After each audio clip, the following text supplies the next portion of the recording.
problem number 2. Copyright is rightly described as a property system. But what we need to recognize is that it is also the most inefficient property system known to man. It does not achieve the objectives of a property system, which is to clearly mark who owns what rights to permit a market to allow the transfer of those rights to the highest valued user. Here's one particular example of that. Think about the problem of digital archives. Google has confronted this problem. They have a project originally called the Google Print Project, now called the Google Book Search Project. Google Book Search Project has as its objective the Googleizing of books. Well, what would that mean? Well, books exist in 3 categories, at least in the United States. Google wanted to take 18 million books and to make them accessible in 3 different ways. So of this 18 million books, 9% were books that were in copyright and still in print. 16% were books that were in the public domain. Meaning 75% were books that were presumptively within copyright, but out of print. And out of print essentially means there's no easy way to identify who the copyright owner is, because there's no registry of copyrights that can be relied upon to identify current owners of these intellectual property rights. So the Google Book Search Project launched itself with the objective first to scan every book, and then to grant access to these books differentially, depending upon which status the book found itself in.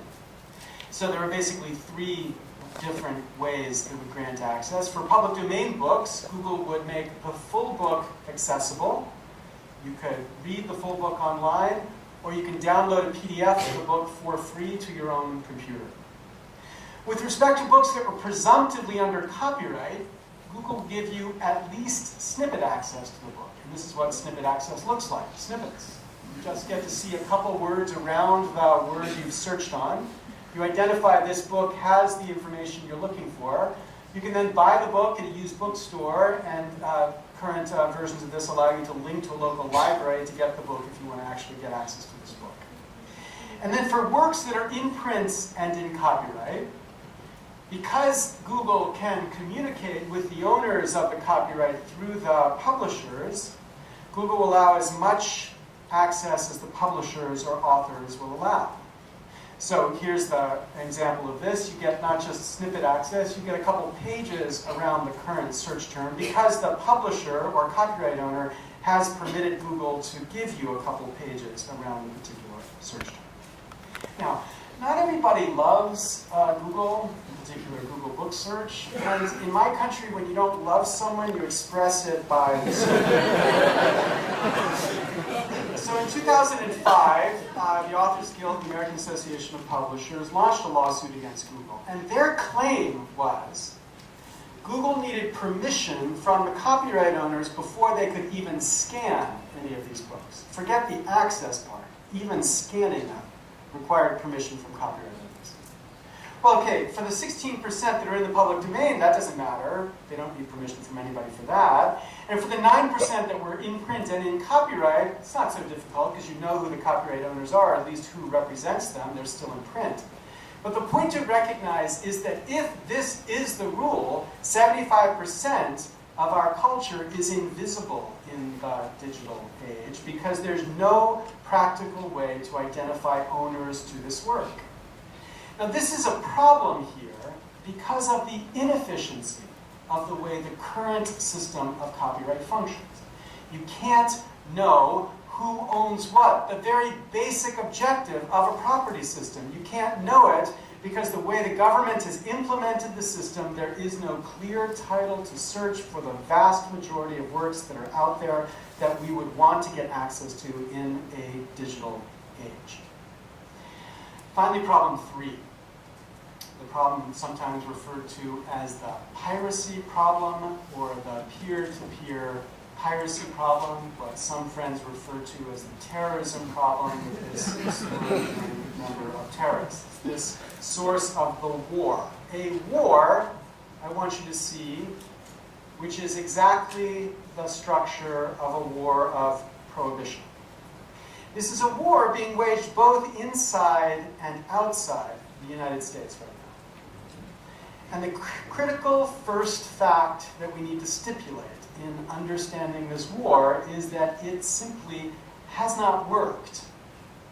If worked means reduce the bad behavior. Here's a map of peer-to-peer transfers between 2002 and 2006. The one thing we can see from this graph is that peer-to-peer file sharers don't read Supreme Court opinions, because this bar is the bar when the Supreme Court made it perfectly clear that peer-to-peer file sharing was illegal. Peer-to-peer file sharing has not been reduced because of legal interventions, but it has had one extremely significant effect. It has rendered a whole generation criminals. Okay, those are the problems on the legal side. Let's talk a little bit about business problems, what I think of as business attitudes. Business attitudes around hybrids, at least, are interestingly different. I think there are three kinds of hybrids we can identify. The first hybrid I want to talk about here is something we could call a Darth Vader hybrid. A little bit unfair, but these are hybrids which take all the creative work and assign the value to that creative work back, so to speak, to the man. So I get this inspiration from the Star Wars mashup site. The Star Wars mashup site is this really clever place where kids can go and remix Star Wars videos. You can upload your music, you can upload your own images, upload photographs, and remix it with George Lucas material. But if you read the terms of service, your remix is owned by George Lucas.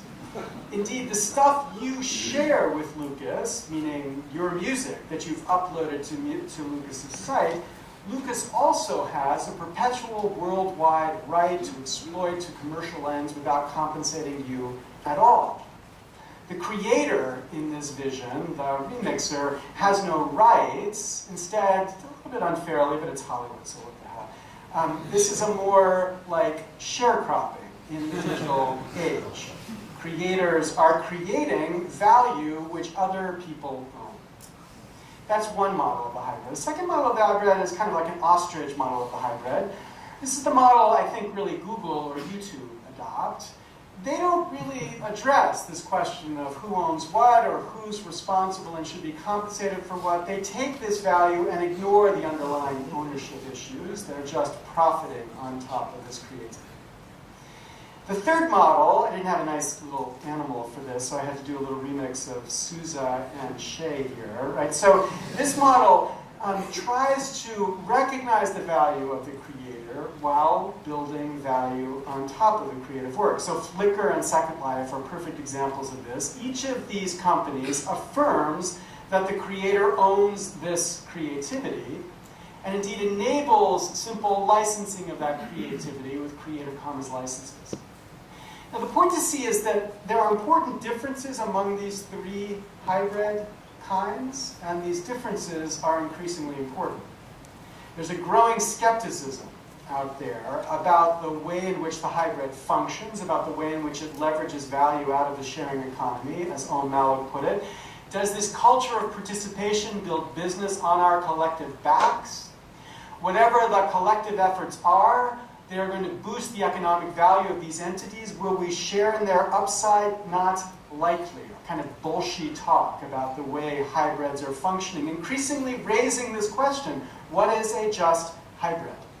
And I think what's interesting here is we don't yet have a clear sense of what the just hybrid is, though I will suggest that we do know enough to know that this won't be a just picture for a hybrid.